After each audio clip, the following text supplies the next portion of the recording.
దొరికితే పగలు ఇరగొడతా, మాట్లాడుతున్నప్పుడు చూసుకొని మాట్లాడాలి. దొరికితే పళ్ళు రాళ్ళగొట్టేస్తా అంటూ నిఖిల్ కావ్యని లైవ్ లో తిడుతున్న ఒక వీడియో ఇప్పుడు సోషల్ మీడియాలో చాలా వైరల్ గా మారింది. చాలా రోజులుగా నిఖిల్ కావ్య విడిపోయారు, అలాగే వాళ్ళిద్దరు బ్రేకప్ చెప్పుకున్నారంటూ ఈ మధ్య ఈ న్యూస్ సోషల్ మీడియాలో చాలా వైరల్ అయింది. నిఖిల్ బిగ్ బాస్ తర్వాత కావ్యని ఇంతవరకు ఎప్పుడు కలవలేదు, కానీ నిఖిల్ కావ్యని కలవడానికి చిన్ని సీరియల్లో తనతో పాటు యాక్ట్ చేయడానికి ఒప్పుకున్నాడు నిఖిల్. కానీ కావ్య మాత్రం నిఖిల్ తో సీరియల్లో తప్ప బయట ఎక్కడ నిఖిల్ మొహం కూడా చూడకుండా వెళ్ళిపోయేది కావ్య.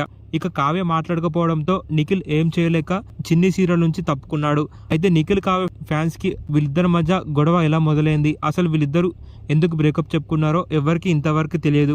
చాలా రోజులుగా నిఖిల్ కావ్య ఫ్యాన్స్ అంతా నిఖిల్ కావ్య సోషల్ మీడియాలో షేర్ చేస్తున్న ప్రతి ఫొటోస్ పై నిఖిల్ కావ్య గారు మీరిద్దరు ఎప్పుడు కలుస్తారు అంటూ వారు షేర్ చేసిన ప్రతి ఫొటోస్ పై కామెంట్స్ పెట్టడంతో రీసెంట్ గా నిఖిల్ కావ్య మా బ్రేకప్ గురించి అలాగే మా ప్రేమ విషయాన్ని మీతో పంచుకుంటాం అంటూ నిన్న లైవ్ లోకి వచ్చారు నిఖిల్ కావ్య.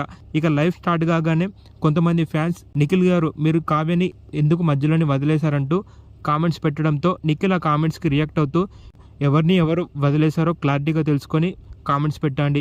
నేను గత 8 సంవత్సరాలుగా కావ్యని లవ్ చేస్తున్నా, కానీ తనే నన్ను మధ్యలోని వదిలేసి సుధీర్తో చాలా క్లోజ్గా మూవ్ అవుతూ సుధీర్ కిస్ చేసినా అదేం పట్టించుకోకుండా ఉండిపోయింది కావ్య. ముందు ఈ క్వశ్చన్ని కావ్యని అడగండి అంటూ నిఖిల్ కావ్యపై మండిపడడంతో ఇక లైవ్ లో కావ్య నిఖిల్ మాట్లాడిన మాటలపై రియాక్ట్ అవుతూ నేను సుధీర్తో స్టేజ్ పై యాక్టింగ్ మాత్రమే చేశా, కానీ నువ్వు బిగ్ బాస్ లో చాలా ఓవర్ యాక్టింగ్ కూడా చేశావు, నువ్వు బిగ్ బాస్ లో ఏ అమ్మాయితో అంత క్లోజ్ గా లేవా అంటూ ఇక లైవ్ లో నిఖిల్ ని తిట్టేసింది కావ్య. ఎక్కువగా మాట్లాడితే పళ్ళు రాలుగొట్టేస్తా అంటూ నిఖిల్ లైవ్ లో కావ్యని తిట్టేశాడు. ఇక లైవ్ స్టార్ట్ అయిన కాసేపటికే నిఖిల్ కావ్య ఒకరిపై ఒకరు తప్పు నీవైపే ఉంది అంటూ తిట్టుకోవడం మొదలు పెట్టారు. ప్రస్తుతం నిఖిల్ కావ్య గొడవ పడుతున్న ఆ వీడియో ఇప్పుడు సోషల్ మీడియాలో చాలా వైరల్ గా మారింది. ఆ వీడియోపై కొంతమంది నిఖిల్ కి సపోర్ట్ చేస్తూ అలాగే కావ్యకి సపోర్ట్ చేస్తూ కామెంట్స్ పెట్టారు ఫ్యాన్స్.